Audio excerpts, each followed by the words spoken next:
اعوذ باللہ من الشیطان الرجیم بسم اللہ الرحمن الرحیم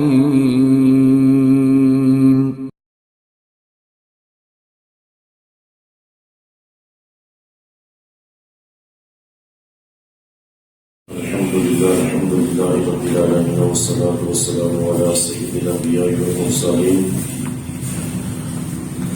اللہم صل وسلم وبارک علی سیدنا و مولانا محمد وعلی آلہ وصحبہ وبارک وسلم تسلیما کثیرا کثیرا۔ تمام حضرات بابا کے رسالت میں درود و سلام کا نظر اللہم صل وسلم وبارک علی سیدنا و مولانا محمد وعلی آلہ وصحبہ وبارک وسلم۔ رب اشرح لی صدری ویسر لی امری واحلل عقدۃ من لسانی یفقہوا قولی۔ خالق کائنات اللہ رب العزت جل جلالہ سورہ بقرہ کی آیت نمبر 40 میں ارشاد فرماتا ہے، یا بنی اسرائیل اذکروا نعمتی التی انعمت علیکم وأوفوا بعہدی اوفی بعہدکم وإیایا فارہبون۔ خالق کائنات اللہ رب العزت جل جلالہ نے ان سے پہلی آیات طیبات کے اندر توحید و رسالت، حشر و نشر پر دلائل قائم فرمائے، پھر اس کے بعد اپنی عام نعمتوں کا ذکر فرمایا، وہ نعمتیں جن نعمتوں سے ہر انسان مستفیض ہوتا ہے، فائدہ اٹھاتا ہے۔ پھر ان نعمتوں کا وجود، ان نعمتوں کا ہونا یہ ثابت کرتا ہے کہ ان کا موجد، ان کا بنانے والا کوئی ہے، اور وہی وحدہ لا شریک لہ، وہی حکمت والا، وہی حکیم اور حمید رب ہے، وہی وحدہ لا شریک ہے کہ جس نے یہ نعمتیں بنائی ہیں۔ تو سابقہ آیات طیبات کے اندر خالق کائنات نے توحید و رسالت کے ساتھ تمام لوگوں کو اپنی عبادت کی طرف آنے کا حکم دیا، تمام گروہوں کو۔ پھر اس کے بعد خصوصی ان آیات طیبات کے اندر خصوصیت کے ساتھ اللہ رب العزت جل جلالہ نے بنی اسرائیل کا ذکر فرمایا ہے، قوم بنی اسرائیل، اس کا ذکر فرمایا، اور یہ ذکر قرآن حکیم کے اور بھی کئی پاروں کے اندر ان کا ذکر آئے گا، اور بعض جگہ اور یہاں پر جو کم و بیش 18ویں رکوع تک ان کا ذکر ہے، کم و بیش 18ویں رکوع تک، یہاں سے لے کے آیت نمبر 40 سے لے کے آیت نمبر 150 تک انہی کا ذکر چل رہا ہے۔ اور یہ قوم بنی اسرائیل اللہ رب العزت جل جلالہ نے ان کے تمام معاملات کو ذکر فرمایا، ان کے عروج و زوال کو ذکر فرمایا، اور ارشاد فرمایا کہ ہے اسرائیل کے بیٹوں، یا بنی اسرائیل، اسرائیل کے بیٹوں، یاد کرو میری ان نعمتوں کو، التی انعمت علیکم، جو نعمتیں میں نے تم پر کی، جو انعام و کرام میں نے تم پہ کیے۔ تو یہاں پر خصوصیت کے ساتھ اہل کتاب جو تورات کے امین تھے، اہل یہودیوں کو خصوصیت کے ساتھ خطاب فرمایا۔ ایک اس کے اندر مسلط یہ تھی، یہودیوں کو خطاب فرمانے کی ایک مسئلہ تو یہ تھی کہ تمام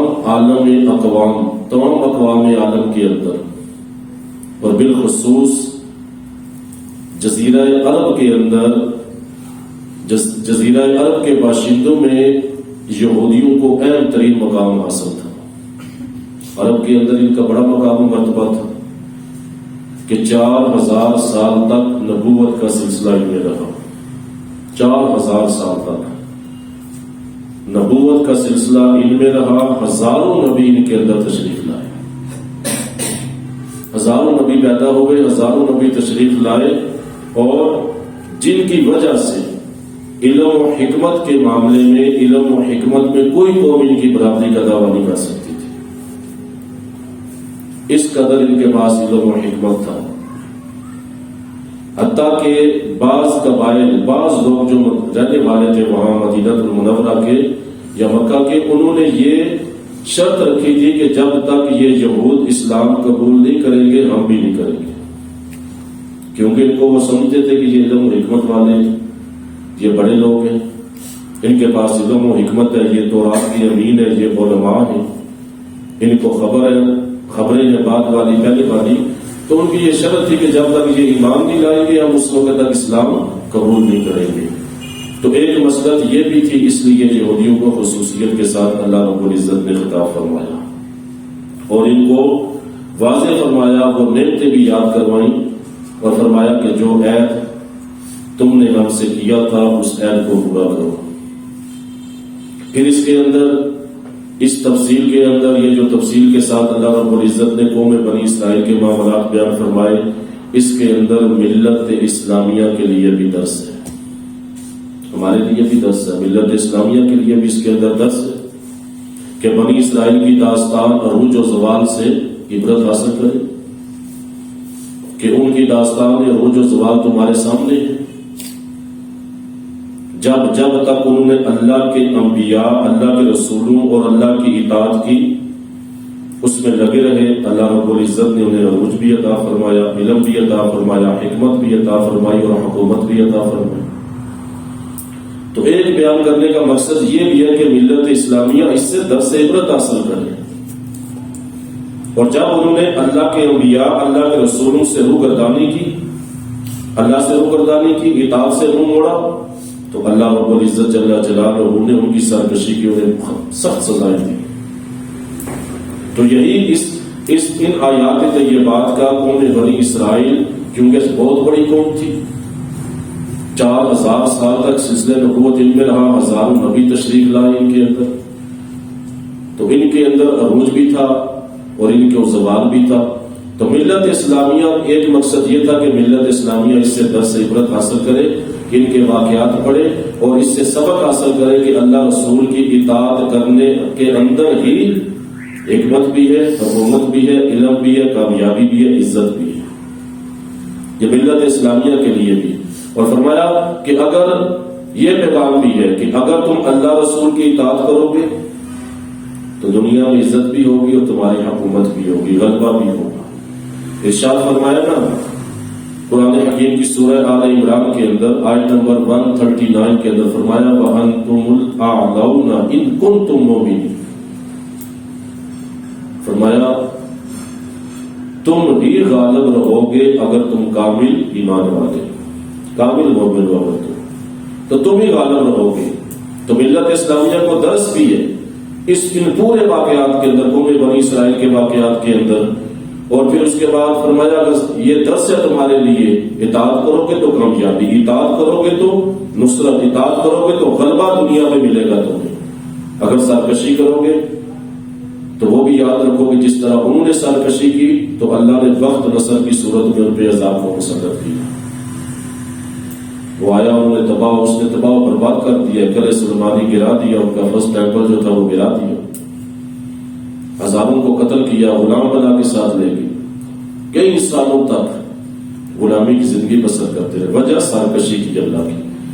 فرمایا ملت اسلامیہ تمہارے لیے بھی درس عبرت ہے، اطاعت کرو گے تو کامیابی، عزت، شہرت، غلبہ. اگر سرکشی کرو گے تو یاد رکھو تمہاری بدعمالیاں کسی بخت نصر کا لباس پہن کر نمودار ہوں گی اور تمہیں تباہ و برباد کر دیں گی. اور آج دیکھ رہے وہی حال ہے. ڈاکٹر اقبال نے فرمایا تھا نا، وہ زمانے میں معزز تھے مسلمان ہو کر اور تم خوار ہوئے تاریخ قرآن ہو کر. ہم خوار اسی لیے نا اللہ کے قرآن کو چھوڑ دیے، اللہ کی پاک کتاب، اس کے رسول کی فرما برداری کو مسلمان چھوڑ بیٹھے. ورنہ اللہ کا تو وعدہ ہے کامل مومن ہو، فرمایا غلبہ تمہارا ہوگا. اور آج آپ دیکھ لیں جتنا ہمارا غلبہ ہے نا دنیا میں، اتنے ہی ہم مومن رہ چکے. جتنا ہمارا غلبہ ہے، کتنا غلبہ ہے سب کے سامنے، تو ہم مومن بھی اتنے ہی. تو یہ درس عبرت کے لیے بھی ہے کہ ملت اسلامیہ اس سے درس عبرت حاصل کرے، ان واقعات کو پڑھے، اور واضح سبق ملتا ہے ان کے تمام بنی اسرائیل کے واقعات کے اندر کہ اللہ رسول کی اطاعت، اللہ اور اس کے رسول کی اطاعت، اس کے قوانین کو فالو کرنے والی جو قوم ہے وہی کامیاب ہوگی، اسی کو عزت ملے گی، اسی کو شہرت ملے گی، اور سرکشی کرنے والوں کو اللہ کا قانون ہے، اللہ نہ تو غلبہ دیتا ہے، نہ حکومت دیتا ہے، نہ حکمت عطا فرماتا ہے۔ تو آج ہم دیکھ لیں ہمارا حال کیا ہے۔ تو ایک اس وجہ سے بھی، پھر اس کے اندر آپ دیکھیں کہ اللہ رب العزت نے، آپ دیکھیں قوم بنی اسرائیل کے 4 ادوار تھے۔ نبی کریم صلی اللہ علیہ وسلم ہمارے نبی کی بعثت تک بنی اسرائیل کے 4 ادوار گزرے ہیں، 4 دور گزرے ہیں ان کے۔ وہ دور وہ تھے کہ جب ان کو روج حاصل تھا، ان کو حکومت ملی ہوئی تھی، ان پر اللہ کی رحمت کی بارشیں برس رہی تھی۔ 4 ادوار ہمارے نبی کی بعثت تک صلی اللہ علیہ وسلم۔ 2 ادوار میں ان کو روج حاصل تھا، اور 2 ادوار ان کے وہ ہیں کہ دنیا پرستی، شہوت پرستی اور اللہ کی اطاعت سے روگردانی کرنے کی وجہ سے ان پر عذاب کے کوڑے مسلط کیے گئے۔ عذاب کے کوڑے آپ دیکھیں نا، ہیکل سلیمانی جسے یہ اپنا فرسٹ ٹیمپل کہتے ہیں آج بھی، حضرت سلیمان علیہ السلام نے وہ تعمیر فرمایا تھا۔ پھر اس کو بخت نصر نے جب روگردانی نے کی، بخت نصر آیا، اس نے گرا دیا اسے، ان کو غلام بنا کے اپنے ساتھ لے گیا۔ پھر اس کے بعد انہوں نے دوبارہ اس کو تعمیر کیا ہے کہ ہیکل سلیمانی کو۔ پھر 70 عیسوی میں نبی کریم صلی اللہ علیہ وسلم کی ولادت سے 500 سال پہلے رومیوں نے ان پہ حملہ کیا اور ہیکل سلیمانی کو گرا دیا، اور آج تک وہ گرا ہوا۔ اب صرف ایک دیوار بچی ہے جسے دیوار گریا کہتے ہیں، جس کے پاس جا کے گریا ازاری کرتے ہیں، اور وہ اصل جگہ بھی پتہ نہیں کہاں نیچے چلی گئی ہے یا چھپ گئی ہے۔ اب ان کا ارادہ یہی ہے اس کو بنانے کا۔ تو اللہ رب العزت جل جلالہ انہوں نے روگردانی کی، اللہ نے ان کو ذلت میں مبتلا کیا۔ پھر سوال یہ پیدا ہوتا ہے کہ آج وہ کیوں غالب ہیں؟ آج ان کے پاس جدید ٹیکنالوجی کیوں ہے؟ غالب نہیں ہے وہ، آج بھی وہ سہاروں کے محتاج ہیں، آج بھی تنے تنہا وہ کچھ نہیں کر سکتا۔ آج انہوں نے فلسطین کی زمین پہ قبضہ کیا، بجا فلسطینیوں کے اعمال اور ہمارے اعمال کی سیاہی، ہماری بدعمالیاں، وہاں پہ انہوں نے قبضہ کیا۔ فلسطینیوں نے خود زمین بیچی، آہستہ آہستہ آتے گئے، وہاں بیچتے گئے، پھر ان کے سہارے سب سے بڑا امریکہ، پھر اس کے بعد برطانیہ، انہیں کے سہارے آج قائم ہوئے، جدید ٹیکنالوجی حاصل کی۔ لیکن آج بھی ان کے اندر ایک مخصوص گروہ ہے کہ جو آج بھی یہ کہتا ہے کہ جناب ہم پہ اللہ نے ذلت مسلط کی ہے، ہمیں حکومت بنانے کی اجازت نہیں، اور آج بھی طاقت ہونے کے باوجود بھی اتنی ان کی جرت نہیں کسی جناب ڈائریکٹ اسلامی ملک پہ خود حملہ کر سکے یا مسلمانوں کو اکیلے للکار سکے۔ آج بھی ساروں کے محتاج ہیں، امریکہ کے سارے کھڑے ہیں، برطانیہ کے۔ بہرحال ان کو جو عروج ابھی ملا ہے دنیاوی لحاظ سے، تو وہ اسی لیے ہماری بدعمالی ہے، وہ اللہ کا قانون ہے۔ جو قوم اس سے روگردانی کرے گی، اللہ اس پر دشمنوں کو لا کے مسلط کرے گا، ان کا رعب ان کے دلوں میں ڈال دے گا۔ تو آج یہ اس وجہ سے یہ ہمارا معاملہ ہے۔ آج ہم جناب ذل و خوار ہے، وہ ڈاکٹر صاحب کی زبان میں جو فرما دیے کہ تم خوار ہوئے تاریخ قرآن ہوگا۔ تو یہ تھے ان کا عروج و زوال، اور آج تک بھی صحیح معنوں کے اندر آج تک بھی آپ دیکھیں کہ بڑی قلیل تعداد رہ چکی ہے۔ یہ اہل کتاب تھے، اللہ رب العزت نے بار بار ان کو مخاطب کیا، بار بار اس لیے کہ نبی کریم صلی اللہ علیہ وسلم نے ان کی خبریں دی قرآن کے ذریعے، خود تصدیق کرتے تھے، آگے آئے گا، خود مانتے بھی تھے کہ اللہ کے پاس، مانتے بھی تھے اللہ کے نبی آپ کے، ان کی علماء مانتے تھے، لیکن انکار کرتے اس لیے کرتے تھے محض دنیاوی رتبوں کی وجہ سے یا حسد کی وجہ سے۔ تو یہی معاملہ ہے۔ آج بھی وہ دیکھیں، آج ان کی تعداد اتنی زیادہ نہیں مسلمانوں سے، لیکن بزدلی ان کے اندر پائی جاتی ہے فی نفسی۔ آپ کہیں بھی چلے جائیں ایسے ملکوں کے اندر جہاں ان کو الاؤ ہے نا، آپ دیکھیں گے کبھی براہ راست یہودی کسی سے لڑتا نظر نہیں آئے گا، اس سے کوئی بحث لا کے آپ دیکھیں جان چھڑائیں گے۔ لیکن وہی مکاری، وہی حکمت عملی دنیا پہ آج کنجے گاڑے بیٹھے ہیں، ہماری بدعمالی کی سزا۔ تو اللہ رب العزت نے خصوصیت کے ساتھ انہیں خطاب فرمایا، اس لیے کہ یہ اہل کتاب تھے، ان کو اللہ نے ان کو کتاب تورات عطا فرمائی، ہزاروں نبی ان کے اندر آئے، تورات کے امین تھے، ان کو خطاب کیا کہ تمہارا پہلے حق بنتا کہ تم میرے رسول پہ ایمان لا۔ اور پھر جس طرح کہ میں عرض کر چکا ہوں کہ یہ قوم صدیوں سے واپس، سالوں سے، کئی سو سال سے آباد تھی، آ کے ان کو پتا تھا کہ یہ مدینہ منورہ یہ جگہ جہاں اللہ کے آخری رسول تشریف لائیں گے، اس خطے پہ کھجور والی زمین پہ مبعوث ہوں گے۔ اور جب پتا چلا کہ جناب نبوت بنو اسحاق سے بنو اسماعیل کی طرف چلی گئی ہے تو وہ حسد پہ مبتلا ہو گئے، کینے میں یہ کیسے ہو سکتا ہے؟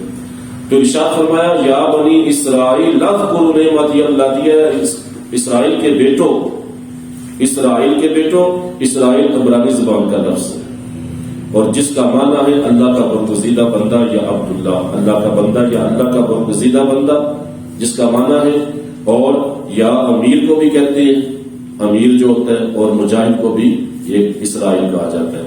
اور یہ اسرائیل حضرت یعقوب علیہ الصلوۃ والتسلیم کا لقب ہے، حضرت یعقوب علیہ السلام کا لقب ہے۔ حضرت یعقوب علیہ السلام حضرت اسحاق کے بیٹے ہیں، حضرت اسحاق حضرت ابراہیم کے بیٹے ہیں، یعنی حضرت سیدنا ابراہیم علیہ الصلوۃ والتسلیم کے پوتے ہیں حضرت یعقوب، جن کو اسرائیل کہا جاتا ہے، اور یہ انہی کے نام پہ انہوں نے اپنی اسرائیل کی ریاست قائم کی، اور اسرائیل اللہ کے نبی کا نام، اور سب نبیوں کا احترام ہمارے لیے لازمی، ہم تو ہر نبی کا احترام کرتے ہیں۔ تو حضرت اسحاق علیہ السلام جو حضرت ابراہیم علیہ السلام کے صاحبزادے، ان کے یہ بیٹے تھے، ان سے یہ نسل چلی قوم بنی اسرائیل کی، حضرت اسحاق سے اور حضرت اسماعیل سے ہمارے نبی کریم صلی اللہ علیہ وسلم، آپ سے، آپ کی نسل سے، یہ دونوں بیٹے حضرت ابراہیم علیہ الصلوۃ والتسلیم کے ہیں۔ اور فرمایا انعمت علیکم، جو میں نے تم پر انعام کیے، جو تم نے نعمتیں عطا کی، وہ نعمتیں کون سی تھی؟ کتاب دی تمہیں، بنی اسرائیل پہ جو نعمتیں اللہ نے کی، تورات دی، فرمایا تمہیں کتاب عطا کی، تمہیں نبوت سے سرفراز فرمایا، نبوت سے سرفراز فرمایا، تمہارے اندر ہزاروں نبی آئے، تمہیں شریعت عطا کی، اور حضرت داؤد علیہ السلام اور حضرت سلیمان علیہ السلام جیسے عظیم الشان بادشاہ عطا کیے جو نبی بھی تھے، جو ساری دنیا پہ حکومت سلیمان علیہ السلام کی۔ تو فرمایا وہ نعمتیں یاد کرو جو تمہیں میں نے دنیا میں عروج عطا کیا۔ حضرت سلیمان علیہ السلام اور داؤد علیہ السلام آپ کے والد ماجد جیسے بادشاہ تھے، وہ تمہیں دیے۔ پھر سب نعمت فرعون سے تمہیں نجات دی، آل فرعون سے، تمہیں سمندر میں جگہ دی، اسی سمندر میں فرعون کو لاپ کیا، اس کی آل فرعون کو، ورنہ وہ کرتا گیا تھا، آگے ذکر آئے گا، فرمایا تمہارے بچوں کو ذبح کر دیتا، تمہاری بچیوں کو چھوڑ دیتا، تم پہ ظلم کرتا، اگر ہم تمہیں نجات اس سے نہ دیتے تو تمہارا نام و نشان مٹ جاتا۔ تو ہے یہ نبیوں کی اولاد، یہ جو ہوتی جو ہے نبیوں کی اولاد ہے، انہیں سے سلسلہ چلتا آ رہا ہے۔ لیکن دیکھ لیں اللہ کا نظام، اللہ کا وہ قانون کہ اگر وہ اللہ کے نافرمان ہیں، نبی کی اولاد ہونے کے باوجود اللہ انہیں راندہ درگاہ قرار دیتا، اپنی بارگاہ سے مردود قرار دیتے۔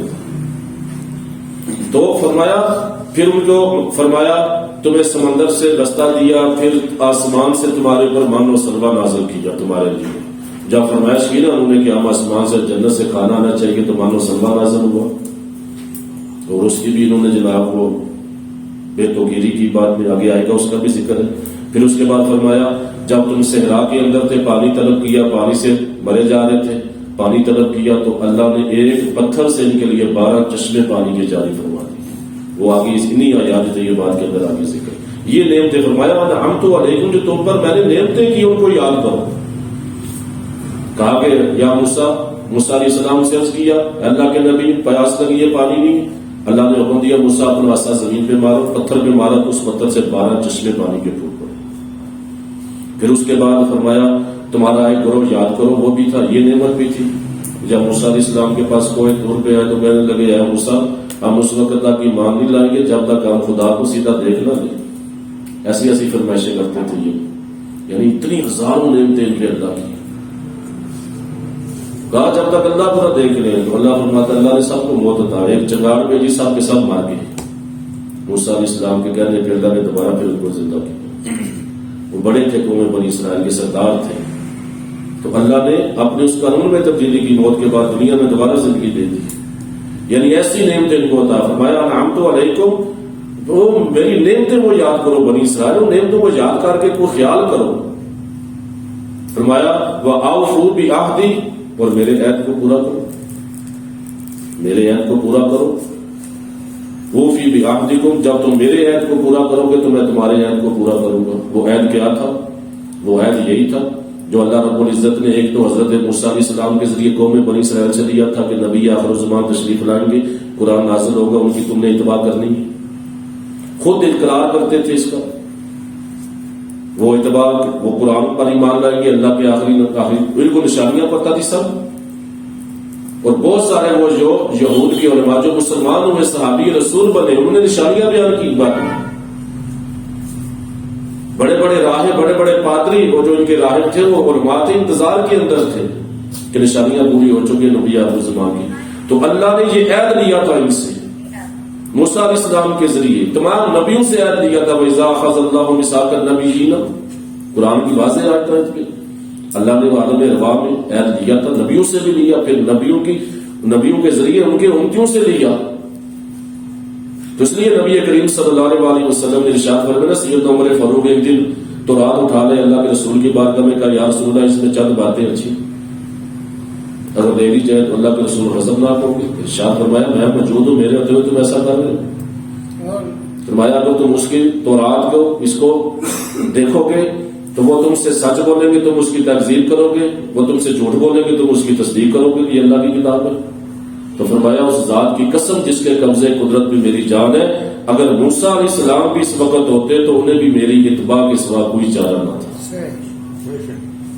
یعنی وہ ہر نبی تصدیق کرنے والا ہے، ہر نبی اپنی امت سے یہ عہد لیتا رہا ہے. یعنی وہ اس قدر. تو فرمایا میرا وہ عہد پورا کرو، میں تمہارا عہد پورا کروں گا. اب اللہ کی شان دیکھی، فرمایا تم مجھے راضی کرو میں تمہیں کروں گا، تم میرا عہد پورا کرو میں تمہارا کروں گا. اب دیکھیں شان کریمی کا کہاں بندے کہاں خدا. جنت دے تو اس کا فضل ہے یہ سارا، لیکن اس کے باوجود اس قوم کو دیکھے کیسے کیسے جناب وہ ان کو بتائی، ان سے جناب ایسے وعدے کیے جا رہے کہ ایمان لے آؤ، تمہارا عہد کیا پورا ہوگا. مطلب دنیا میں تو میرا عہد پورا کرو گے تو کیا ہوگا، تمہارا عہد یہ ہوگا کہ دنیا میں تمہاری جان اور مال محفوظ رہے گی، اور آخرت میں تمہیں دائمی عذاب نہیں ہوگا، تمہیں جنت عطا کی جائے گی. یہ میرا تمہارے ساتھ عہد ہے، تو میری رسول پہ ایمان لاؤ، میری اس کتاب پہ ایمان لاؤ تو تمہارے ساتھ یہ معاملہ ہوگا. فرمایا وَإِيَّايَ فَاتَّقُونِ، اور فرمایا اور مجھ ہی سے ڈرو، مجھ سے ڈرو. فرمایا ڈرو مجھ سے اس معاملے کے اندر، اور اس عہد کو پورا کرو. میرے نبی پر ایمان لاؤ، میری کتاب پر ایمان لاؤ. آپ دیکھیں نا نبی کریم صلی اللہ علیہ وسلم پر کتاب نازل ہونا، اللہ کے رسول امی تھے، آپ کی ایک صرف امی ہے نا جو کسی سے نہ پڑھا ہو. آپ کسی عالم کی صحبت میں نہیں بیٹھے، کسی راہب کے پاس نہیں بیٹھے، کسی سے علم حاصل نہیں کیا. پھر نبی کریم صلی اللہ علیہ وسلم اللہ رب العزت نے وحی کے ذریعے قرآن کو آپ کی زبان سے زبان پہ نازل فرمایا، جو آپ نے اپنی زبان سے ان کے واقعات بیان کیے، تصدیق کی، تورات کی تصدیق کی، مصدقا لما جو کہا، تورات کی تصدیق کی، ان کے انبیاء کے واقعات بیان کیے. انہوں نے بھیجا، انہوں نے انگلیاں ڈالنے کا دل سے مانتے تھے باقی یہ سچے نبی ہیں، ورنہ انہیں کیسے پتا ہے، انہوں نے تورات پڑھی نہیں ہے، نہ کسی عالم کے پاس بیٹھے ہیں. تو مانتے تھے، دل میں اقرار کرتے تھے. تو وہ سارا فرمایا وہ عہد پورا کیوں نہیں کرتے، تم اس عہد کو پورا کرو، مجھ سے ڈرو. اور ارشاد فرمایا آگے دوسری آیت میں، آیت نمبر 41 میں فرمایا وَآمِنُوا بِمَا أَنزَلْتُ مُصَدِّقًا لِمَا مَعَكُمْ وَلَا تَكُونُوا أَوَّلَ كَافِرٍ بِهِ وَلَا تَشْتَرُوا بِآيَاتِي ثَمَنًا قَلِيلًا وَإِيَّايَ فَاتَّقُونِ. اور ارشاد فرمایا اور ایمان لاؤ، اور ایمان لاؤ بِمَا أَنزَلْتُ، جو میں نے نازل کیا، جو کتاب میں نے نازل کی، مصدقا لما معکم، فرمایا جو تصدیق، جو مصدق ہے اس کی جو تمہارے پاس ہے، جو تصدیق کرنے والی ہے تورات کی، لما معکم جو تمہارے ساتھ ہے، جو تمہارے پاس ہے، یہ تو اس کی تصدیق کرتی ہے.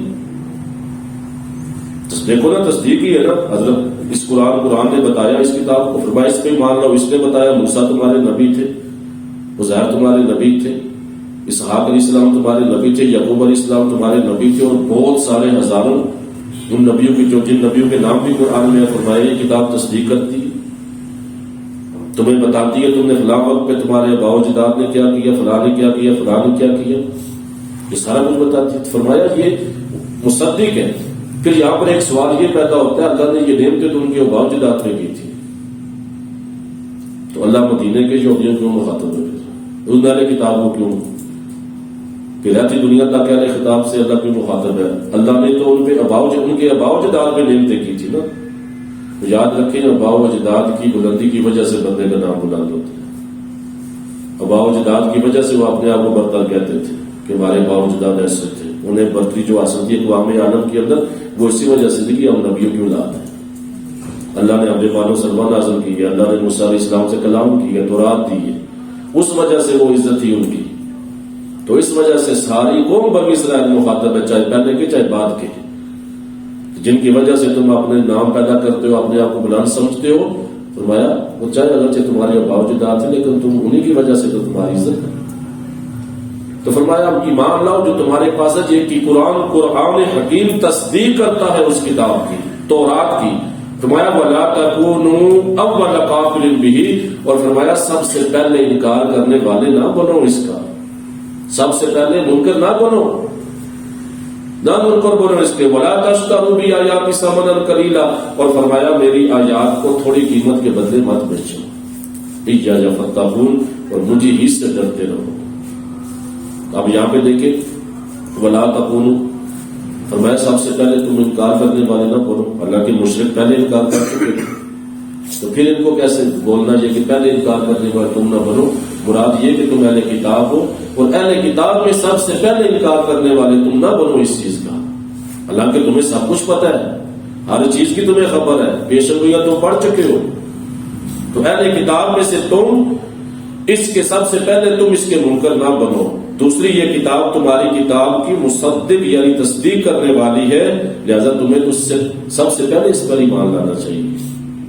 آج تک کسی نے تصدیق نہیں کی نا تمہاری تورات کی، انکار کرنے والے بھی تھے، لیکن یہ کتاب جو ہے اس پہ ایمان لاؤ، کیونکہ اس نے سب سے پہلے تمہاری کتاب کی تصدیق کی ہے کہ تورات اللہ کی کتاب ہے، موسیٰ علیہ السلام پہ نازل ہوئی، تو تمہارا تو حق بنتا ہے سب سے پہلے ایمان لاؤ، تم کیوں منکر بنتے ہو؟ پھر اس کے بعد فرمایا تم سب سے پہلے اس کے منکر نہ بنو، وَلَا تَكُونُوا أَوَّلَ كَافِرٍ بِهِ، سب سے پہلے کافر یعنی انکار کرنے والے نہ بنو، ورنہ جو لوگ تمہاری پیروی کریں گے ان کا وبال بھی تمہارے ساتھ ہوگا، جو تمہاری پیروی کریں گے ان کا وبال بھی تمہارے ساتھ ہوگا، اگر تم باز نہ آئے اور تم جناب اس کے انکار کرتے رہے۔ اور فرمایا وَلَا تَشْتَرُوا بِآيَاتِي ثَمَنًا قَلِيلًا، میری آیات کو تھوڑی قیمت کے بدلے مت بیچو۔ تھوڑی توجہ نیند آ رہی ہے تو کھڑی ہو جائے شک۔ تھوڑی آیات کے بدلے کیا تھا؟ یہودی علماء کیا کرتے تھے؟ تو ان کے علماء دنیاوی فائدے کے لیے تورات کی آیات کو چھپاتے تھے، ان آیات کو چھپاتے تھے جن کے اندر نبی آخر الزمان رسالت امام صلی اللہ علیہ وسلم کا ذکر تھا، ان آیات کو چھپاتے تھے۔ قرآن کے بارے میں جو پیشگوئیاں تھے ان کو چھپاتے تھے دنیاوی فوائد کے لیے، اور اپنی قوم سے آپ دیکھیں نا، ہماری مسلمان جو ہے ملت اسلامیہ، یہاں کے علماء اکثر غریب ہیں، لیکن ان کی قوم کے علماء امیر ترین اور رئیس تھے۔ قوم ان کو ہدیے دیتی تھی، تحفے دیتی تھی، تحفے ہدیے دیتے تھے جناب، اور جب ان کے سامنے یہ معاملہ ہوا کیا وہ اسلام قبول کرو، اللہ کے رسول نے دعوت دی، تو اسی ڈر سے کہ اگر ہم اسلام قبول کر لیا تو ہماری عمارت چلی جائے گی، یہ تحفے ہدیے ملنا بند ہو جائیں گے، ہم غریب ہو جائیں گے۔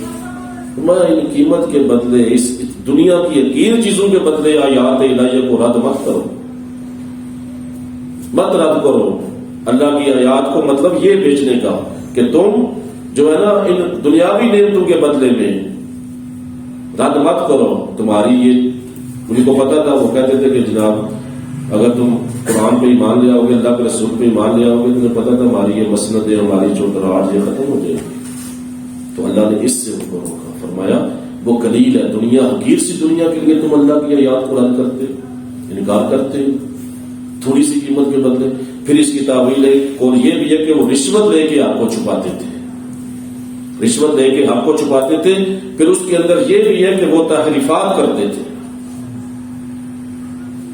قرآن کی اس تورات کی آیات کے اندر۔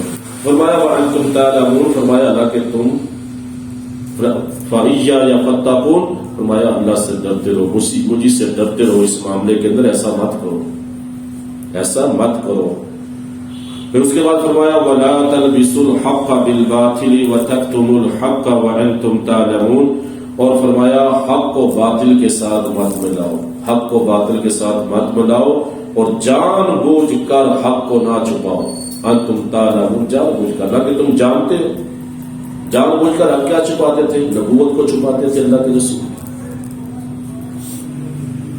وَلَا تَلْبِسُوا، لاباسا کا یہ لاباسا اس کا مادہ ہے جس کا معنی ہے اختلاط کرنا، ملانا۔ تلبسو لاباسا سے نکلے، لام سین با، لام باس، اس کا لاباسا۔ تلبسو یعنی اختلاط، مطلب یہ کہ حق کے ساتھ باطل کو مت ملاؤ۔ اب ان کے باطل کو ملانے کا طریقہ کیا تھا؟ ان میں بعض لوگ تھے، ان میں بعض لوگ ایسے تھے کہ جو کہتے تھے کہ ہم آپ کو نبی مانتے ہیں، ہم آپ کو نبی مانتے ہیں، مگر آپ دوسری قوموں کی طرف مبعوث ہوئے، ہماری طرف مبعوث نہیں ہوئے۔ ہم قوم بنی اسرائیل ہیں، ہماری طرف نبی آتے رہے، آپ ہمارے نبی نہیں ہیں، کسی اور قوم، دوسری قوموں کی طرف آپ نبی آئے۔ تو حق مانتے تھے، حق کے ساتھ باطل ملاتے تھے کہ ہماری طرف نہیں ہے۔ تو ان کا جو کہنا نا ہمارے طرف نہیں آپ آئے، مبعوث ہوئے، دوسروں کی طرف ہے، تو یہ باطل کو ملانا تھا حق کے ساتھ۔ فرمایا اس باطل کے ساتھ، حق کے ساتھ باطل کو مت ملاؤ۔ ایک طرف کہتے بھی ہو یہ نبی ہے، دوسری طرف کہتے ہماری طرف نہیں ہے، ہمارے نبی نہیں، یعنی وہی غرور، وہی گمانڈ یا دنیاوی مفاد جس کی وجہ سے اس قوم بنی اسرائیل نے اللہ کے رسول کا انکار کیا۔ اور ان میں بہت سے مسلمان بھی ہو گئے، حضرت عبداللہ بن اسلام جیسے شخصیات اور بہت سارے کئی لوگ، بڑے بڑے علماء تھے جو اسلام قبول کیا، انہوں نے ساری نشانیاں پڑھی ہوئی تھی، آیات پڑھی تھی تورات کی، وہ سب کچھ انہوں نے جناب دیکھا، انہوں نے کہا یہی اللہ کے آخری رسول، یہی نشانیاں تورات میں مذکور ہیں۔ تو فرمایا تو یہ اختلاط مت کرو حق کے ساتھ، یہ باطل طویل مت کرو کہ کسی اور کی طرف مبعوث ہوئے، ہمارے طرف مبعوث نہیں ہوئے۔ پھر وہ تحریفات کا منع کیا گیا کہ وہ تحریفات تورات حق ہے، اور اس کے اندر تم جو اپنے دنیاوی فائدے کے لیے ملاتے ہو، وہ تحریفات کرتے ہو، وہ باطل ہے، اس باطل کو حق کے ساتھ مت ملاؤ۔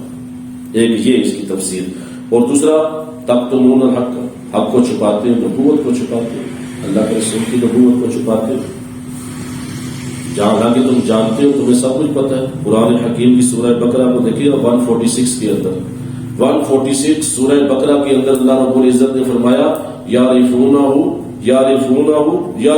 کما یعرفون ابناءہم، فرمایا یہ اس نبی کو ایسے پہچانتے ہیں جیسے اپنے بیٹوں کو پہچانتے ہیں۔ یعرفون ابناءہم، جیسے اپنی اولاد کو پہچانتے ہیں، یہ ہمارے بیٹے ہیں، اولاد ہے، اسی طرح یہ نبی ان نبی کو پہچانتے، اس نبی کو پہچانتے ہیں صلی اللہ علیہ وسلم، جانتے مانتے ہیں کہ یہ اللہ کے نبی ہیں۔ تو فرمایا یہ کام مت کرو، باطل حق کے ساتھ باطل کو مت ملاؤ، اس سے بھی روکا۔ پھر اس کے بعد ارشاد فرمایا وَأَقِيمُوا الصَّلَاةَ وَآتُوا الزَّكَاةَ وَارْكَعُوا مَعَ الرَّاكِعِينَ، فرمایا نماز قائم کرو، زکوٰۃ ادا کرو، اور رکوع کرنے والوں کے ساتھ رکوع کرو۔ مطلب یہ اہل کتاب ہو تو پہلے سب سے ایمان لاؤ، اللہ کے رسول کو مانو، اس کتاب پہ ایمان لاؤ، اور حق کو باطل سے ملانا اور نبوت کے دلائل چھپانا چھوڑ دو، اس کام سے باز آؤ۔ تو اب ان چیزوں سے جب باز آنے کے بعد پھر اللہ کی عبادت کی طرف آؤ، نماز قائم کرو اور زکوٰۃ ادا کرو، اور رکوع کرنے والوں کے ساتھ رکوع کرو۔ تفسیر میں آتا ہے کہ تاریخ کے اندر ہے کہ انہوں نے نماز پڑھتے تھے لیکن علیحدہ علیحدہ، جن کا اپنا طریقہ تھا، جماعت سے یہ نماز جماعت کو چھوڑ چکے تھے یہ، اور رکوع بھی نہیں کرتے تھے، رکوع کو بھی چھوڑ چکے تھے۔ تو ان کو بار بار تنبیہ کی، بار بار بلایا گیا، بار بار وقتا قیامت کے لیے اہل کتاب جو ہے ان کے لیے یہ تنبیہ ہے، آج بھی ہے ان کے لیے۔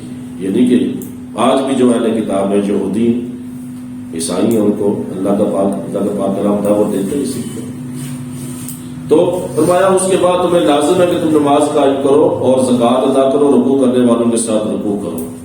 مطلب یہ مسلمانوں کے ساتھ نماز پڑھو، جس طرح وہ وَارْكَعُوا مَعَ الرَّاكِعِينَ، اللہ کے رسول کے ساتھ، وہ رکوع جو کرنے والے ہیں، وہ مسلمان جو آپ کے اصحاب ہیں، ان کے ساتھ رکوع کرو، یعنی جماعت کے ساتھ نماز ادا کرو۔ تو خالق کائنات نے یہاں پر نماز کی دعوت دی. اور نماز دیکھیے کہ بدنی عبادت کے اندر سب سے افضل ترین عبادت نماز ہے. بدنی عبادت کے اندر سب سے افضل عبادت نماز ہے. اور میں اس کے بارے میں حدیث مبارکات کر سکوں، ٹائم مختصر ہے، جلدی جلدی تھوڑا. پھر اس کے بعد بدنی عبادت میں سب سے افضل نماز، اور اس کے بعد مالی عبادت کے اندر سب سے افضل جو عبادت ہے وہ زکوٰۃ ہے. افضل عبادت زکوٰۃ کی عبادت ہے مالی عبادت کے اندر. پھر اس کے بعد فرمایا وَآتُوا الزَّکَاةَ، زکوٰۃ ادا کرو. تو جس طرح نماز پڑھنا دین کے ستون ضروریات دین میں سے، اسی طرح زکوٰۃ ادا کرنا یہ بھی ضروریات دین میں سے، یہ بھی فرض ہے. اگر کوئی اس کی فرضیت کا منکر ہو تو دار اسلام سے نکل جائے گا. زکوٰۃ اللہ نے فرض فرمائی ہے.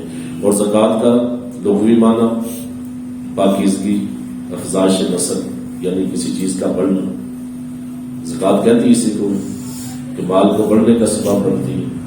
افزائش نسل اسے کہتے ہیں، طہارت کہتے ہیں یعنی پاکیزگی. اور شریعت میں اللہ تعالیٰ کے لیے مال کا ایک حصہ جو شریعت نے مقرر کیا ہے، اس کو کسی غریب فقیر مسلمان کو اس کا مالی کر دینا، اس کو زکوٰۃ کہتے ہیں. شریعت نے ایسا مقرر کیا، اللہ نے مقرر کیا، اللہ کے لیے دیتے ہیں نا ہم زکوٰۃ. تو ایک حصہ جو شریعت نے مقرر کیے، جو صاحب نصاب ہے ان پہ، وہ کسی مسلمان کو اس کا مالی کر دینا، اس کو زکوٰۃ کہا جاتا ہے. اور یاد رکھیں کہ نصاب کے مطابق جس مال پہ پورا سال گزر جائے اس کا 40واں حصہ یعنی 2.5% وہ غیر ہاشمی کو اور مستحق شرعی فقیر جسے کہا جاتا ہے اس کو زکوٰۃ دی جائے گی. کیونکہ عربی کے اندر یا فقہ کے اندر ہم تو فقیر کہتے ہیں نا اپنی زبان میں، وہ فقیر مانگنے والے یا جو غریب یا فقیر پیر فقیر ایسے لوگوں کو کہتے ہیں. شرعی فقیر اصطلاح کی فقہی اصطلاح کے اندر اسے کہتے ہیں جس پہ زکوٰۃ فرض نہیں ہوتی. جس پہ زکوٰۃ فرض نہیں ہوتی وہ شرعی فقیر ہے. تو شرعی فقیر زکوٰۃ لے سکتا ہے، اس کو مالک بنا دینے سے زکوٰۃ ادا ہو جائے گی.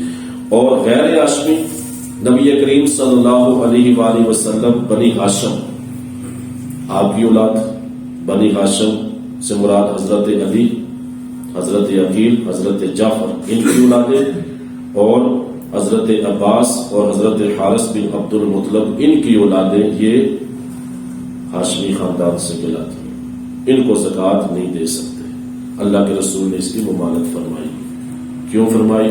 اس لیے فرمایا زکوٰۃ یہ مال کا میل ہوتا ہے، میل ہوتی ہے، تو وہ ہمارے لیے یہ جائز نہیں ہے جو کہ دولت کا مال کا میل ہم یا ہماری نسل استعمال کریں. ممانعت فرمائی تھی تو سیرت کو زکوٰۃ نہیں دے سکتے. اب اس کے اندر چند شرائط ہیں، وہ آپ نوٹ فرما لیں یا سماعت فرما لیں اس کے اندر. اور یاد رکھیں کہ اس کے اندر آپ پہلے تو کوشش فرمایا کریں کہ یہ جو بیان ہوتا ہے نا، اس کے اندر کوشش کر کے تھوڑا ٹائم نکال کے نا آدھا گھنٹہ 20 منٹ کر کے سن لیا کریں.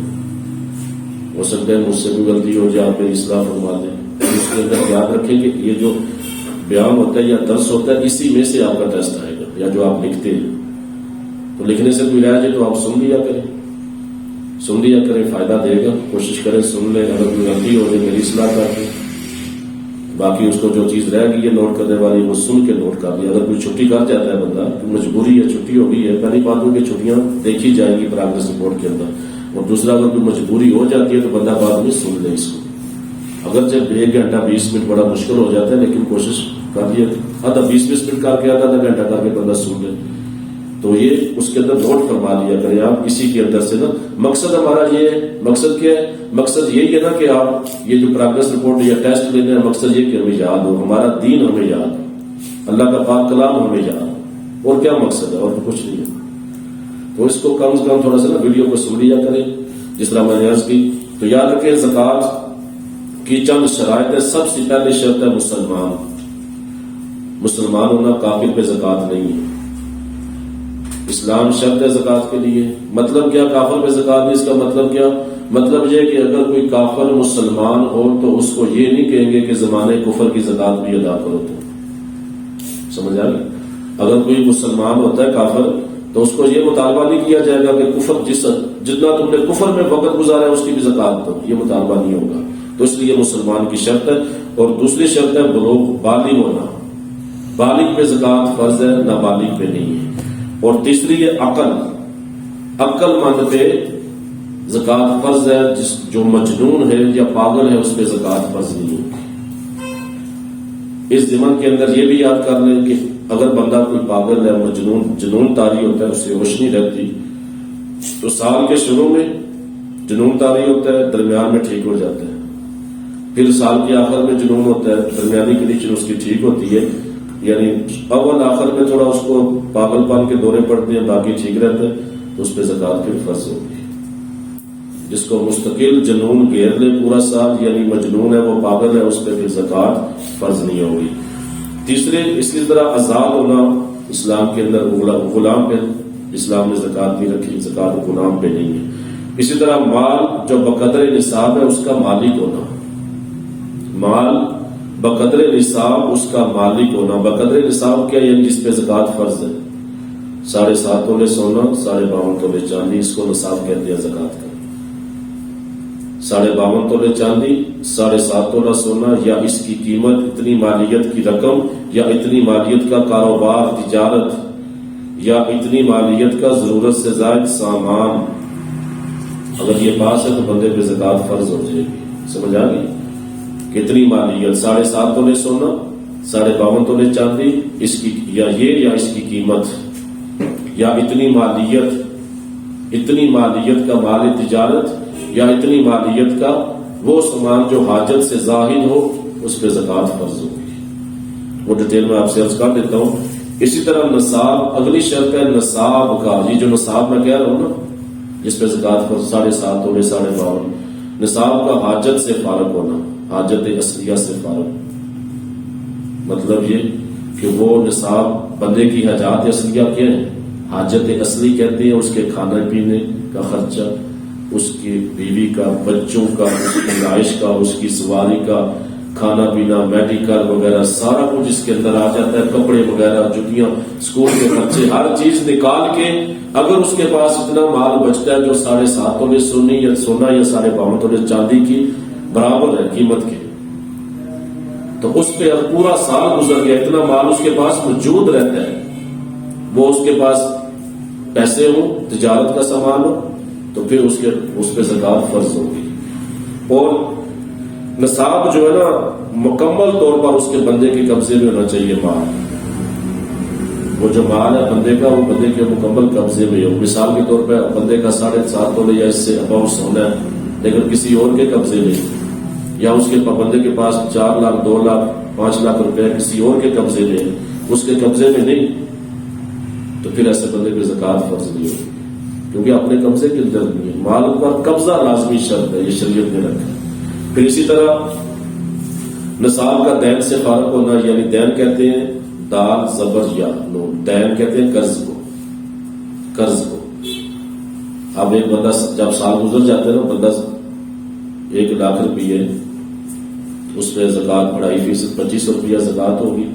لیکن وہ دیکھتے نا کہ میرے اوپر تو دین ہے، قرضہ ہے، میں نے قرضہ دینا ہے، اور قرضہ نکال کے پھر اس کے پاس وہ نصاب نہیں بچتا. نصاب کا دین سے فارغ ہونا، یعنی نصاب جو ہے نا وہ مال زکات، اس پہ قرض نہ ہو.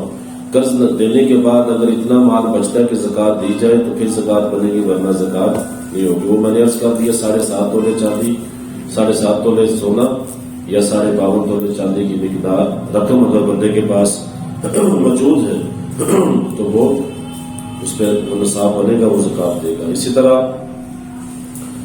نصاب کا حاجت اصلیہ میں عرض کر چکا ہوں. حاجت اصلیہ یعنی جو ضروریات زندگی ہے وہ ساری پوری ہونی چاہیے. اس کے بعد جو مال بچتا ہے، سال گزرے اس پہ، پورا سال اس پہ گزرنا، اس مال پہ.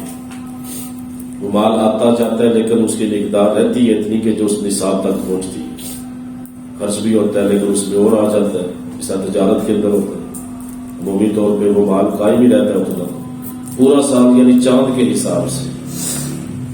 یعنی بندہ اگر ابھی ماہ رمضان کے اندر عموماً لوگ زکات نکالتے ہیں، لیکن بندہ اگر اس سے پہلے کسی اور قمری مہینے کے اندر اگر وہ صاحب نصاب ہوا ہے تو وہ مہینہ جب دوبارہ آئے گا گھوم کے، اس وقت وہ سال پورا ہوگا. انگریزی مہینے کے اعتبار سے نہیں، قمری مہینے یعنی چاند کے مہینے کے اعتبار سے پورا اس پہ سال گزر جائے. پھر اس کے اندر ایک شرط ہے کہ وہ مال نامی ہو، مال نامی ہونا، یہ بھی زکوٰۃ فرض ہونے کی ایک شرط ہے. مال نامی، نون الف میم یا نامی جسے نام کہتے ہیں. مال نامی سے مراد کیا ہے؟ یعنی بڑھنے والا مال، زیادہ ہونے والا بڑھنے والا مال، خواہ وہ حقیقتاً بڑھے یا حکماً بڑھے. مال نامی بڑھنے والا مال، خواہ وہ حقیقتاً بڑھے یا حکماً. حقیقتاً کیسے؟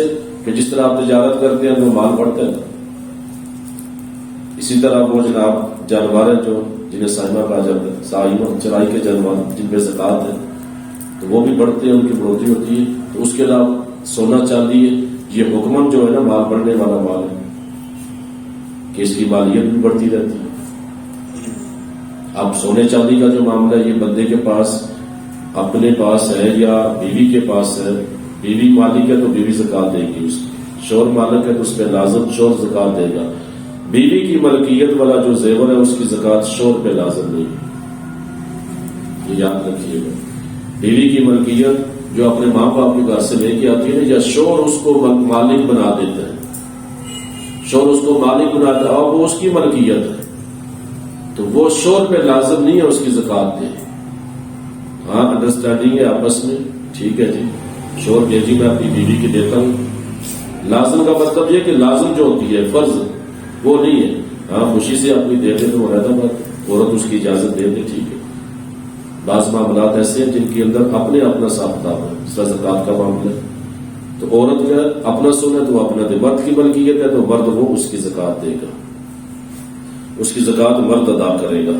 تو یاد رکھیں زکوٰۃ صرف 3 قسم کے مال پر ہے. زکوٰۃ صرف 3 قسم کے مال پر ہے.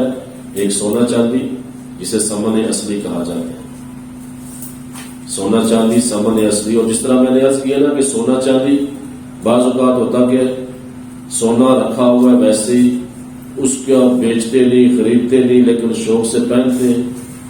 تو یاد رکھیں وہ 7.5 تولے یا اس سے اوپر ہے، خمس تک ہے 7.5 تولے ہے تو پھر ہر سال اس کی زکوٰۃ دینی پڑے گی. میرے خیال 1 لاکھ کے قریب ہے تولا، 1 لاکھ سے اوپر ہے، 1,11,000. تو آپ دیکھ لیں یہ 7.5 تولے کے کم و بیش جو 8-9 لاکھ تو بنے گی نا، 8-9 تو 1 لاکھ میں 2500 زکوٰۃ ہے. تو اتنا سونا اگر رکھنا ہے یا اس سے ڈبل ہے تو 2500 کے حساب سے آپ دیکھ لیں جتنی زکوٰۃ بنے گی. اس سونے کو گھر میں رکھا ہوا ہے اپنی ملکیت میں، پہنتے نہیں پہنتے اس پہ زکوٰۃ لازم ہوگی. اور نبی کریم صلی اللہ علیہ وسلم کی حدیث مبارکہ اس میں شاید پھر قرآن حکیم کے اندر واضح طور پہ اللہ رب العزت نے ارشاد فرمایا اس سونے چاندی کی زکوٰۃ کے بارے میں فرمایا جو اس مال کی زکوٰۃ ادا نہیں کرتے. قرآن کی آیات ہے بالکل واضح صریح. فرمایا کل بروز قیامت یہی سونا یہی چاندی جہنم کی آگ میں تپا کے ان کو داغا جائے گا. واضح فرمایا. اور بہت سارے لوگ غافل ہیں اس سے، وہ سمجھتے ہیں کہ بوجھ ہے، حالانکہ یہ بوجھ نہیں ہے. اس کا نام ہے زکوٰۃ کا نام ہے افزائش طہارت. یہ مال کی پاکیزگی، مال میں برکت ہوتی ہے. اس سے ارشاد فرمایا نا زکوٰۃ ادا کر کے اپنے مالوں کو مضبوط کلوں میں کر دو، یعنی ان کو زکوٰۃ دو گے برکت اللہ کی آئے گی مضبوط، اس کو نقصان نہیں پہنچے گا تمہارے کاروبار کو تجارت کو، اللہ اس میں برکت دے گا، اللہ کی ذات اس کے اندر برکت عطا فرمائے گی. تو سونا چاندی اگر رکھا ہوا ہے تو ہر صورت اس پہ زکوٰۃ ہوگی اگر وہ نصاب کو پہنچے گا. پہنتے یا نہیں پہنتے اس پہ ہر صورت زکوٰۃ ہوگی. تو 3 قسم کے مال پہ زکوٰۃ ہے. سونا چاندی اسے ثمن اصلی کہا جاتا ہے، اصلی ثمن، اصلی قیمت والی چیز جو ہے. آج بھی دنیا کے اندر سونے ہی پہ سب کچھ چلتا ہے. یہ روپیہ جو ہے کاغذی نوٹ یہ اصلی ثمن نہیں، فلامی نوٹ جسے کہتے ہیں، یہ تو اسی سونے کے جناب وہ گارنٹی، سونے کی گارنٹی کے تحت یہ نوٹ چلتے ہیں. دنیا کے اندر دیکھ لیں اس وقت سب سے زیادہ سونا چائنا نے جمع کیا ہوا ہے، آج بھی پھر امریکہ کے پاس کئی ملکوں کے پاس. تو اصلی ثمن آج بھی سونا ہے. سونا چاندی پہ، پھر اس کے بعد مال تجارت پہ زکوٰۃ. دوسرے نمبر پہ مال تجارت جو آپ کاروبار کرتے ہیں اس پہ زکوٰۃ ہے.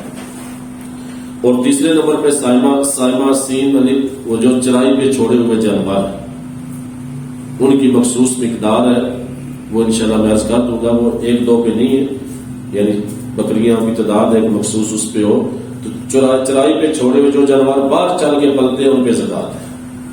یہ 3 قسم کے مال ہیں، اس کے علاوہ کسی اور قسم پہ زکوٰۃ نہیں ہوگی۔ اب اس کے اندر بعض اوقات وہ چیزیں یاد رکھیں، میں آپ سے یہ بھی واضح کر دوں کہ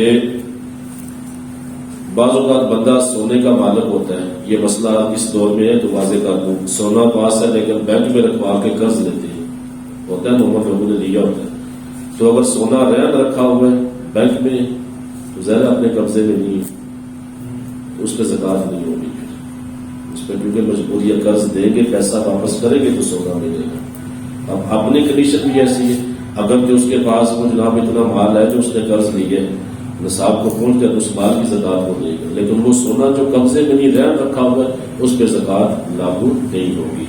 پھر اسی طرح زکوٰۃ کن کو دی جائے گی، سوال کیا جاتا ہے کہ آپ نے ماں باپ کو زکوٰۃ دے سکتے ہیں، یہ سوال حالانکہ یہ سوال کرنا ہی نہیں چاہیے، یہ سوال کرنا بنتا ہی نہیں ہے، ماں باپ تو مالک ہے، ارشاد فرمایا تو اور تیرا مال تیرے باپ کی ملکیت ہے، تو اصل ماں باپ کے بارے میں ایسا سوال کرتے ہوئے بندے کو ویسے میں کہتا ہوں شرم کرنی چاہیے، ماں باپ تو اصل ہے ہمارے، تو فقہی اعتبار سے یہ سن لے کہ اپنی اصل و فرو کو زکوٰۃ نہیں دے سکتے، اپنے اصول اور اپنی فرو، اصول کو جن کا بندہ خود بیٹا ہے، یعنی ماں باپ، دادا دادی، نانا نانی، ان کو اصول کہتے ہیں، ان کو زکوٰۃ نہیں دی جا سکتی۔ اپنے اصول یا اصل لکھ لیں، اپنے اصل کو زکوٰۃ نہیں دیں گے، اصل سے مراد ہمارے ماں باپ دادا دادی نانا اوپر دادا جو بھی زندہ ہو، تو یہ اصول ہے، اور فرو ہماری اولاد، فرو اولاد کو کہتے ہیں، فارا واو عین فرو، اولاد بیٹا بیٹی، بیٹا بیٹی، پوتا پوتی، نواسا نواسی، ان کو زکوٰۃ نہیں دی جا سکتی، یہ اصل و فرو ہے، اس لیے نہ اپنی اصل کو زکوٰۃ دی جا سکتی ہے، نہ فرو کو زکوٰۃ دی جا سکتی ہے۔ ہاں کن کو دی جا سکتی ہے؟ رشتہ داروں کے اندر، اور دینی بھی چاہیے پہلے انہیں، قرابت داری کا معاملہ ہے۔ ارشاد فرمایا نا نبی کریم صلی اللہ علیہ وسلم کی حدیث مبارک ہے، ارشاد فرمایا وہ مالدار جو اپنے قرابت داروں کو، اپنے رشتہ داروں کو چھوڑ کے دور پار زکوٰۃ اپنی تقسیم کرتا رہتا ہے، صدقات کرتا ہے، تو فرمایا کہ اللہ رب العزت بروز قیامت ایسے مالدار کی طرف رحمت کی نظر سے نہیں دیکھے گا، جس کے اپنے قرابت دار محتاج و رشتہ دار، وہ جناب باہر آگے پیچھے ان کو چھوڑ کے آگے پیچھے وہ سخی بنا پھرتے ہیں۔ تو یاد رکھیں، بہن کو زکوٰۃ دے سکتے ہیں، بھائی کو زکوٰۃ دے سکتے ہیں، چچا کو زکوٰۃ دے سکتے ہیں، پھوپھی کو زکوٰۃ دے سکتے ہیں، خالہ کو، بہن، بھائی، چچا، پھوپھی، خالہ، ماموں، بہو، داماد، سوتیلا باپ، سوتیلی ماں، شوہر کی طرف سے سوتیلی اولاد یا بیوی کی طرف سے سوتیلی اولاد، ان سب کو زکوٰۃ دی جا سکتی ہے۔ یہ جو قرابت کی بات کر رہا ہوں، باقی تو عام مسلمان جو بھی غریب ہوئی ہے، فقیر ہے، جس پہ زکوٰۃ نہیں فرض ہوتی، وہ شرعی فقیر ہے، اس کو زکوٰۃ دی جا سکتی ہے۔ بندہ مقروض کو بھی قرآن پاک نے مصارف زکوٰۃ بیان فرمائے، اس کے اندر مقروض کا بھی ذکر ہے، اگر کوئی بندہ مقروض ہے تو اس کا قرضہ اتارنے کے لیے بھی زکوٰۃ دی جا سکتی ہے، شرعی فقیر ہے، مسکین ہے، غریب ہے، یہ زکوٰۃ کے مصارف ہے۔ اور اس بات کے اندر ایک بات خصوصیت کے ساتھ یہ نوٹ کر میں عرض کرتا رہتا ہوں کہ یاد رکھیں، زکوٰۃ کے اندر ملک کا پایا جانا ضروری ہے۔ زکوٰۃ کسی مسجد میں نہیں لگ سکتی، زکوٰۃ کسی مدرسے میں نہیں لگ سکتی، یہ یاد رکھیں۔ زکوٰۃ یہ مدرسوں میں جو زکوٰۃ دی جاتی ہے، یہ شرعی ہلا کیا جاتا ہے، یہ زکوٰۃ بچوں کے نام پہ دی جاتی ہے۔ جو بچے طالب علم پڑھتے نا، ابن السبیل کہا جاتا ہے انہیں، ابن السبیل یعنی مسافر، وہ طالب علم ہے، وہ حقدار ہے اس کے، ان کے نام پہ مدارس والے زکوٰۃ لے کے پھر آگے سے شرعی علاقہ کے مالک ہوتے ہیں، ٹھیک ہے نا؟ وہ شرعی علاقہ ہوتا ہے نا، یہ کہ یہ تمہیں میں نے مالک بنا دیا، تم واپس کر دینا، اللہ کے یہ عجیب سا لگتا ہے۔ تو زکوٰۃ کسی مدرسے میں نہیں لگ سکتی، وہ شرعی علاقہ ہوتا ہے، وہ مدرسے کی جو طالب علم ہے نا، ان کے لیے دی جاتی ہے، پھر وہ شرعی علاقہ کے آگے اس کو کسی غریب فقیر مسافر طالب علم کو مالک بنا دیتے ہیں، پھر وہ ان کو واپس کر دیتے ہیں۔ تو ویسے لگتا ہے عجیب سا یہ مالک بنا کے اس کی مرضی ہے وہ کرے نہ کرے واپس، لیکن یہ پھر واپس نہیں دیتے، اس کو شرعی نہ کہتے ہیں، عجیب سا معاملہ ہے۔ تو زکوٰۃ ملک لازمی ہے، فقیر کے قبضے میں دینا لازمی ہے۔ آپ نے زکوٰۃ دی، اگلے کی ملک میں ہوگی، زکوٰۃ ادا ہوگی۔ پھر اس کے اندر یہ ضروری نہیں ہے کہ آپ کہیں جی میں یہ زکوٰۃ کے پیسے ہیں، آپ کے کوئی عالم ہے، کوئی آپ کا امام مسجد ہے یا کوئی اور عزیز رشتہ دار جن کے میں نے ذکر کیے، آپ ان کو عیدی کہہ کے بھی دے سکتے ہیں، تحفہ کہہ کے بھی دے سکتے ہیں، یہ اپنی بہن کو کہ میری بہن کے بچوں کے کپڑے یہ عیدی ہے، ٹھیک ہے نا، یہ عید دے رہا ہوں، اس نیت زکوٰۃ کی ہو گئی، اللہ کا زکوٰۃ نہ جانتا نہیں تو اس طرح بھی کہہ کے زکوٰۃ دی جا سکتی ہے۔ اور بہتر یہی ہے کہ اپنے ان قریبی رشتوں کو دیجیے، اگر مستحق ہے، بہن ہے، بھائی ہے، چچا پھوپھی، اس طرح کے قریبی جو رشتے قرابت داری مقدم ہے۔ اس کے بعد آپ دیکھیں یہاں تقسیم کرتے ہیں کہ دور دراز آس پاس آپ کے دوست احباب میں ان کو دی جائے، اور یہ اللہ کا نظام ہے، اور اس نظام سے روگردانی کرنے والے قابل مومن نہیں۔ سیدنا ابوبکر صدیق رضی اللہ عنہ نے جہاد فرمایا تھا، پتہ ہے زکوٰۃ کا کارگر بیٹھے تھے، تو اس وقت کنڈیشن کیسی تھی، صحابہ کہہ رہے تھے ابوبکر لشکر نہ بھیجو، لیکن آپ نے کہا نہیں، جب تک ایک رسی بھی وہ جو زکوٰۃ کی دیتے تھے نہیں دیں گے تو سے جہاد کرو۔ تو یہ پھر اس کے بعد ایک زکوٰۃ وہ ہے جس کی طرف ہمارے جسے عشر بھی کہتے ہیں، وہ بھی زکوٰۃ ہے۔ عشر وہ فصلوں پہ جو زکوٰۃ لاگو ہوتی ہے اسے عشر کہتے ہیں۔ فصلوں پہ عشر کیوں کہتے ہیں کہ عموماً اس کا جو فصلوں کا 10واں حصہ عشر دیا جاتا ہے، 10 عشر کو کہتے ہیں نا، اشارہ، اس لیے اس کو عشر کہا جاتا ہے۔ فصلوں سے اب اس کی زمین سے نفع حاصل کرنے کی غرض سے اگائی جانے والی ہر شے، اس کی پیداوار پر زکوٰۃ جو ہوتی ہے اسے عشر کہتے ہیں۔ زمین سے نفع حاصل کرنے کی غرض سے اگائی جانے والی ہر چیز اگائی جانے والی شے پر اس کی پیداوار پر جو زکوٰۃ لاگو ہوتی ہے اسے عشر کہا جاتا ہے، اسے عشر کہا جاتا ہے۔ اور عشر کی مقدار کتنی ہے، کتنی زکوٰۃ دیں گے، اس کے اندر 2 کنڈیشن۔ عشر ایک ہے 20واں حصہ، ایک ہے 10واں حصہ۔ 10واں عشر کہتے ہیں، عشر کا مطلب ہی 10 ہے۔ ایک عشر ہوگا 10واں، ایک عشر ہوگا 20واں۔ جن علاقوں کے اندر پانی فری کا ملتا ہو، جو زمینیں بارش سے سیراب ہوتی ہوں یا نہر کا پانی اس کے پیسے نہیں دینے پڑتے، وہ استعمال کرتے ہوں، تو وہاں پہ جو فصلیں ہوگی گی اس کا 10واں حصہ عشر دیا جائے گا۔ 10واں حصہ یعنی اگر 100 من فصل ہے تو 10 من زکوٰۃ نکالی جائے گی، عشر نکالا جائے گا۔ 50 من ہے تو 10واں حصہ 5 من بنتا ہے۔ یعنی وہ جہاں آپ نے خرید کے، جہاں آپ نے بغیر خرید کے آپ کو فری پانی ملا ہے، آپ نے وہاں پہ کوئی خرچہ نہیں کیا، تو اس پہ 10واں حصہ ہوگا عشر کا۔ اور جہاں پہ جس طرح ہمارے علاقوں کے اندر ٹیوبویل سے پانی لگاتے ہیں، خرید کے پانی لگاتے ہیں، خرچہ کرتے ہیں، تو ان علاقوں کے اندر پھر 20واں حصہ ہوگا، یعنی 100 من اگر فصل ہے تو 5 من اس پہ زکوٰۃ لاگو ہوگی۔ 5 من ہوگی، 50 من ہے تو 2.5 من، لیکن ہمارے ذمہ دار افسوس کے 2.5 من بھی جناب 100 من میں دیتے ہوئے بہت پڑتی ہے۔ پھر کہتے ہیں بارشیں نازل نہیں ہوتی، ارشاد فرمایا نا جس سے مبارک اللہ کے پاک رسول صلی اللہ علیہ وسلم ارشاد فرمایا جب لوگ زکوٰۃ دینا چھوڑ دیتے ہیں تو اللہ بارش کو بند کر دیتا ہے۔ یہ جو بارش نازل ہوتی ہے فرمایا یہ تمہارے جانوروں کے سبزے کے لیے، یہ بے زبانوں کے لیے نازل ہوتی ہے جن سے تم بھی فائدہ اٹھا لیتے۔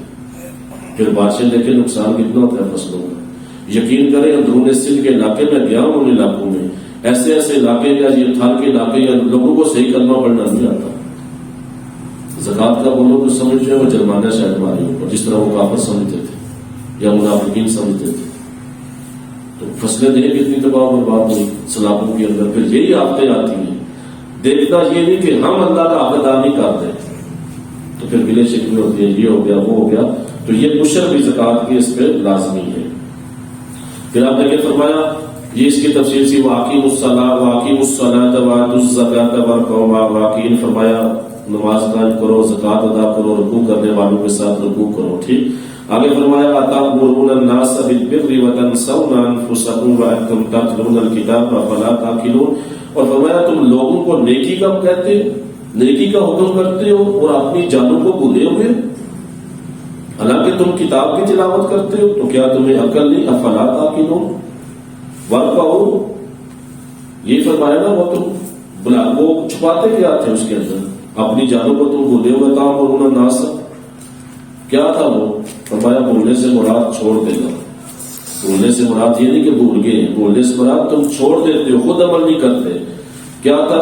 اہل کتاب کی یہ بات تھی، وہ دوسروں کو جناب تورات کے عہد اور نبوت کے ساتھ کفر کرنے سے روکتے تھے. دوسروں کو کہتے تھے تورات کے ساتھ کفر نہیں کرو، نبوت ہمارے ساتھ ہے، اس سے کفر نہیں کرو، لیکن خود اس عہد کو پورا نہیں کرتے تھے.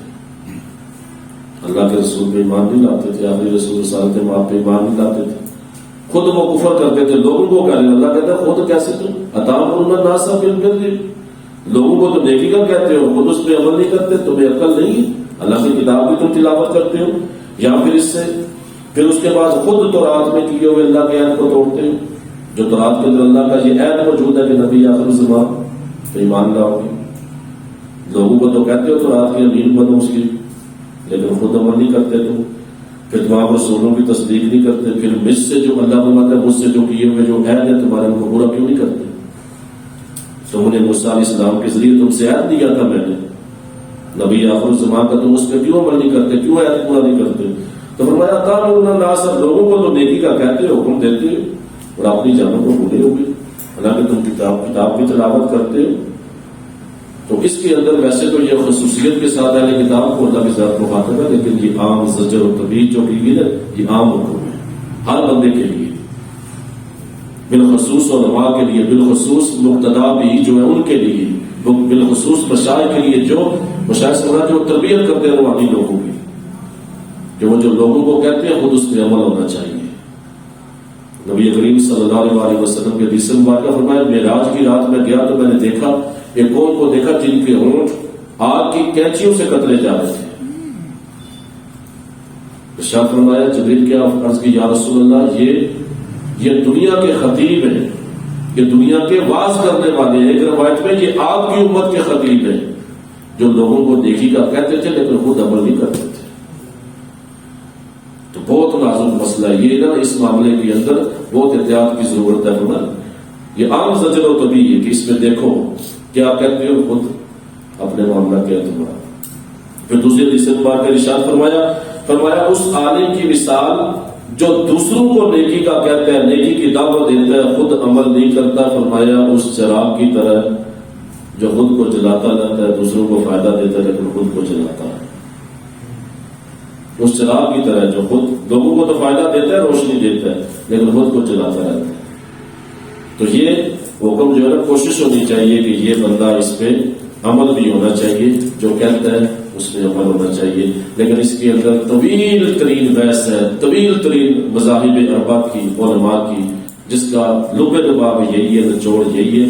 اگر کوئی بندہ خود نیکی نہیں کرتا لیکن نیکی کی دعوت دے سکتے ہیں. یہ اللہ نے زجر و تبیہ کی ہے. یہ فرمایا یہ ایسے معاملات نہیں ہونا چاہیے کہ تم ایسا تو زجر و تبیہ نہ ڈانٹ ڈپٹ ہے ایسے کیوں کرتی ہے. لیکن اگر کوئی بندہ بالفرض فی نفسی خود عمل نہیں کرتا لیکن دوسروں کو کہتا ہے تو وہ کہہ سکتے ہیں. ہو سکتا ہے دوسرے پہ اثر ہو جائے، اسی طرح بھی آ جائے.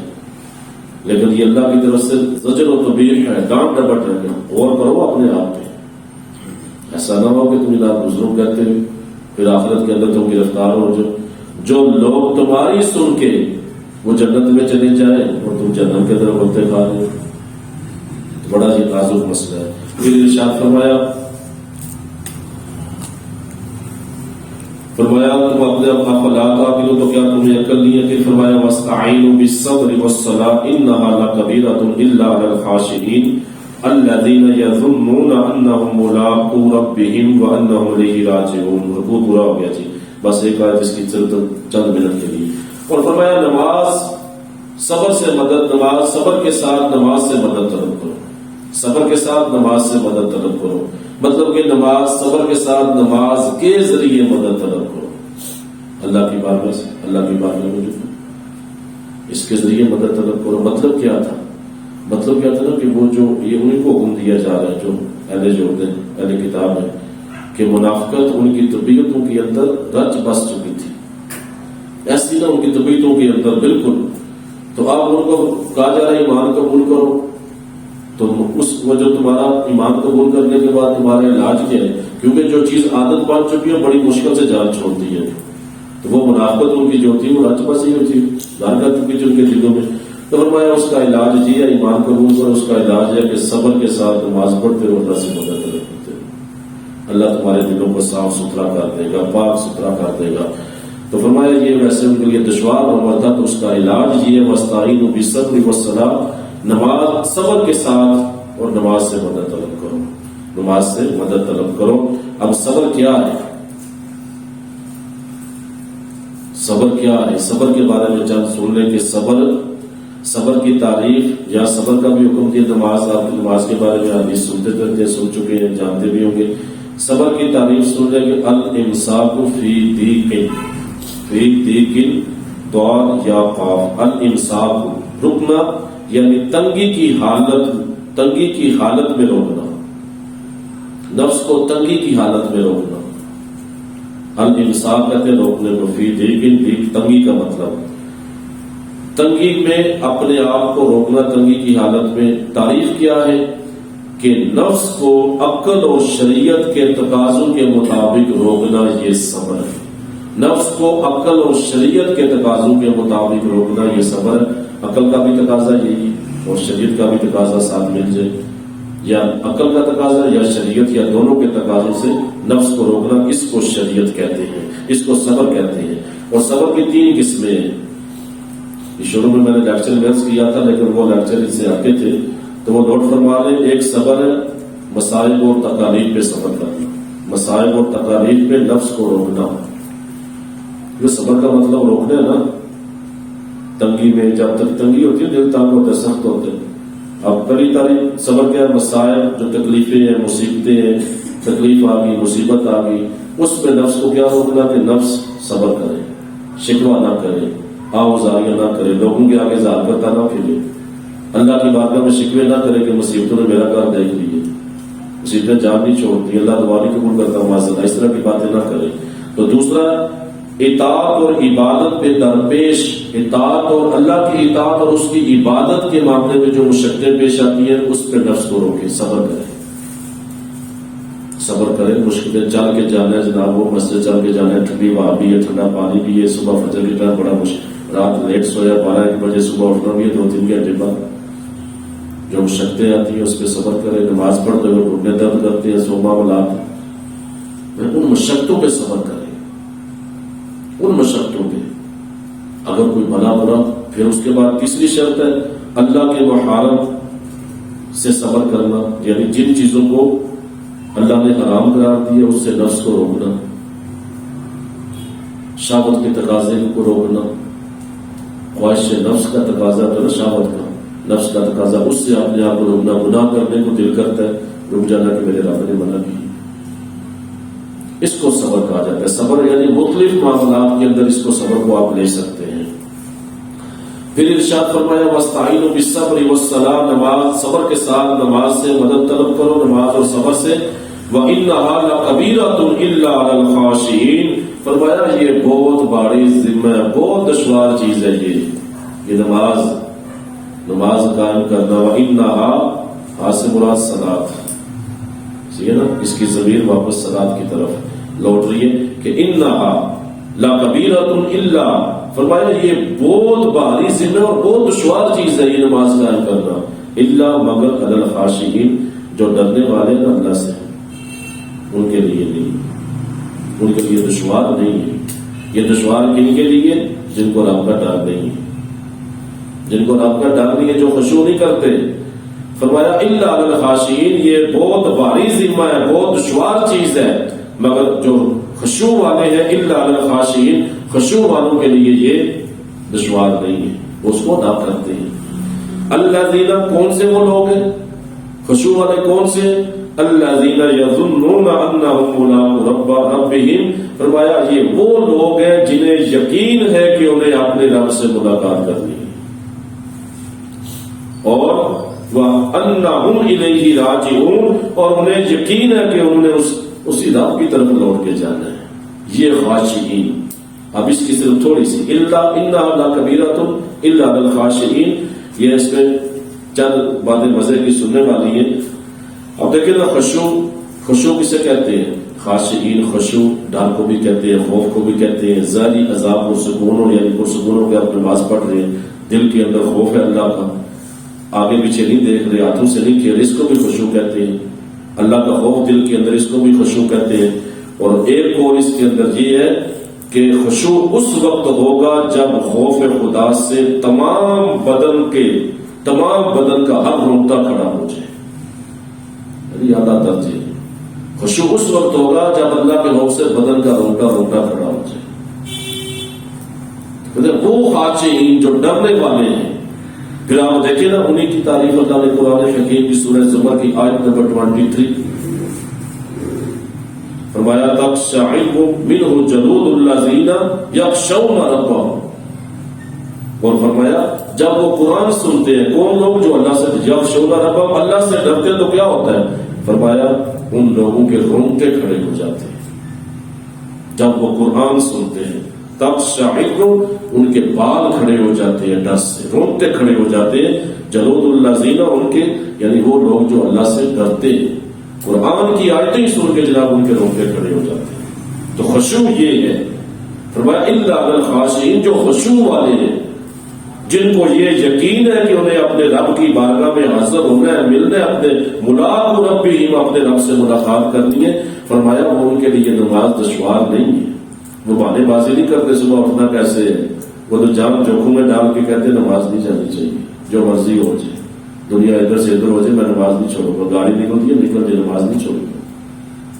وہ اللہ کی ذات کو ترجیح، یہ ترجیح دینے کا معاملہ ہے. مسلمان کا امتحان اسی وقت ہے کہ وہ اللہ رسول کو ترجیح دیتا ہے یا دنیا کو دیتا ہے.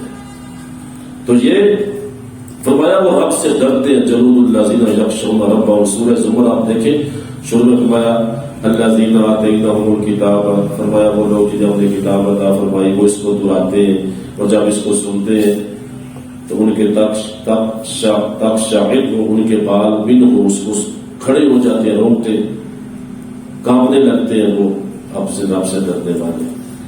یہ خشوع یعنی خاشعین جو خشوع والے ہیں ان کے لیے نماز دشوار نہیں ہے. الذین، خلاصہ اس کا یہ ہے کہ آخرت کے منکر اور فسق و فجور میں جو ڈوبے لوگ ہیں نا، آخرت کے منکر اور فسق و فجور گناہوں میں ڈوبے لوگوں کے لیے یہ بہت دشوار ہے نماز پڑھنا.